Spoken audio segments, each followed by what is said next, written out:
Кімнің баласысың? Кәмпит жепті құмырсқа деген. Кімнің баласысың?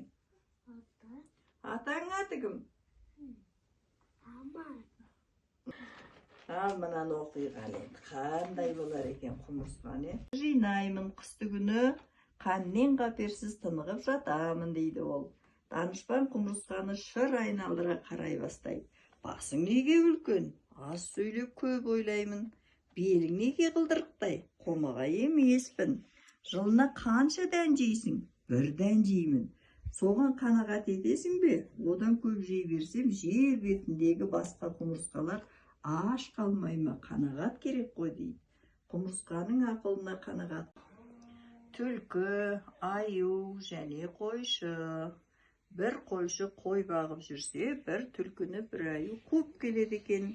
Түлкі бір тамға кіреді, аю да тамға кіремін дегенде. Қойсан жиямаққа.